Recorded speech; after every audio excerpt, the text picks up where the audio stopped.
বৃষ্টির দিনে বেগুনের পকোড়া চাই চাই, তাহলে আমার রেসিপিতেই পুরোটাই দেখতে হবে, তাহলে কিন্তু এই মুখরোচক বেগুনের পকোড়া রেসিপিটি সহজেই বানিয়ে নিতে পারবেন। চলুন দেখে নেওয়া যাক রেসিপিটি। প্রথমে বেগুনটাকে গোল গোল করে কেটে নিয়েছি। এরপর এর মধ্যে দিয়ে দেবো 1 টেবিল চামচ হলুদ গুঁড়ো, 1 টেবিল চামচ লাল লঙ্কার গুঁড়ো, 1 টেবিল চামচ নুন, 1 টেবিল চামচ চিলি ফ্লেক্স দিয়ে ভালো করে এই মশলাগুলো বেগুনের গায়ে লেপে লেপে আমি কিন্তু মাখাতে থাকবো, তাহলে ভাজার সময় তেল কম লাগে আর নরম হয়। প্রায় 15 থেকে 20 মিনিট বা 8 ঘন্টা রেখে দিতে পারেন। বৃষ্টির দিনে তো চায়ের সাথে এইরকম পকোড়া চাই, তবে বাড়িতে থাকা সমস্ত উপকরণ দিয়ে তৈরি হয়ে যাবে। একটু ধৈর্য ধরে রেসিপিটি প্লিজ দেখতে থাকুন। এবার একটি বড় বাটিতে নিয়ে নেব বেসন। 1 কাপ প্রথমে বেসন দেবো, একটি বড় সাইজের 1 কাপ বেসন। 1 কাপ বেসন দিলাম, হাফ কাপ ময়দা দেব,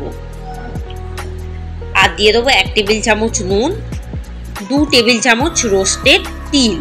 এই মেজারমেন্টটা একটু মাথায় রাখতে হবে। এরপর দিয়ে দেবো আরও 1 টেবিল চামচ বেসন, 1 টেবিল চামচ হলুদ গুঁড়ো, 1 টেবিল চামচ লঙ্কার গুঁড়ো, আর 1 চামচ দিয়ে দেবো গোলমরিচ গুঁড়ো, আর দিয়ে দেবো 1 চামচ বেকিং সোডা। দিয়ে পুরো মিশ্রণটাকে ভালো করে প্রথমে ড্রাইভাবে মিশিয়ে নেব জল দেওয়ার আগে। তারপর উষম গরম জল দিয়ে পাতলা করে প্রথমে গুলবো। তাহলে কি হবে, পাতলা করে গোলার ফলে কি হবে, বেসনটাকে ভালোভাবে এই মিশ্রণের সাথে ফেটিয়ে গোলানো যাবে, কোনো রকম দানা থাকবে না তাতে। এরপর ঘন করার জন্য আরেকটু বেসন আমি অ্যাড করব। আগে প্রথমে পাতলা করে গুলে নেব পরিমাণ মতো জল দিয়ে। অবশ্যই উষ্ণ গরম জল দিয়ে গুলবেন, তাহলে তাড়াতাড়ি গোলা হবে। আবার আরও হাফ কাপ বেসন দিয়ে এটাকে একদম ঘন মিশ্রণ তৈরি করব।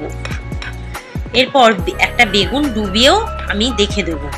আগে ভালো করে এটাকে ফেটাবো যাতে কোনো রকম দানা না থাকে, খুব স্মুথলি ভাবে চামচের সাহায্যে উঠে যায়, যেভাবে সিন্নি আমরা তৈরি করি। দেখুন বেগুনটাকেও ভালোভাবে আমি ডুবিয়ে দিয়েছি ওই বেসনের মধ্যে। এরপর কড়াই দিয়ে দেবো 1 কাপ সাদা তেল গরম করতে বসিয়ে দেবো। এরপর বেগুনটা যেহেতু ডুবিয়ে দিয়েছি, ওর মধ্যেই দিয়ে দেবো রোস্টেড কাসুরি মেথি দিয়ে এটাকে ভালো করে ফেটিয়ে এবার আস্তে আস্তে করে বেগুনটা দিয়ে ভাজতে থাকবো। বেগুনটার গায়ে যেন পুরো বেসনটা লেপে থাকে, সেভাবেই কিন্তু আমি কড়ার মধ্যে ভাজার চেষ্টা করব, যাতে বেগুনটা পুরোপুরি বেসন দিয়ে কভার হয়ে যায়।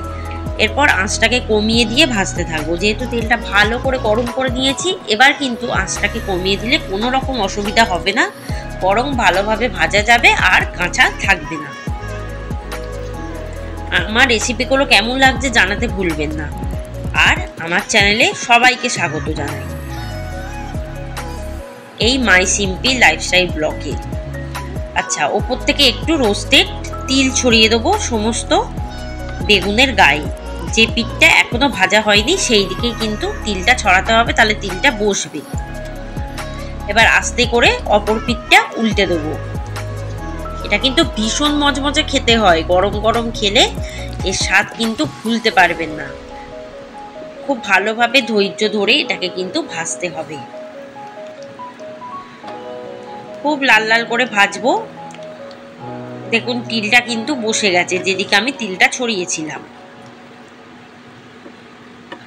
এবার উল্টে পাল্টে ভালো করে লাল লাল করে ভেজে নেব, আর যাতে বেগুনটা সিদ্ধ হয়ে যায়।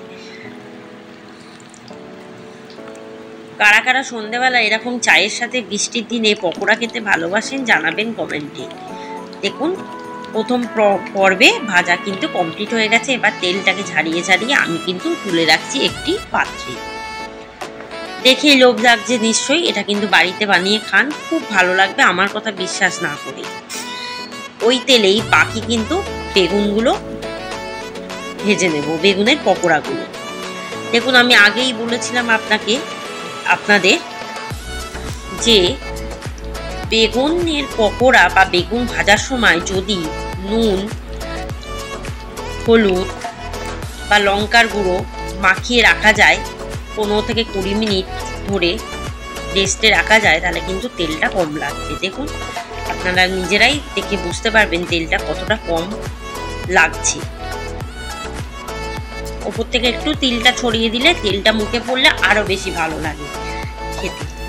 এবার আবারও উল্টে দেবো আমি।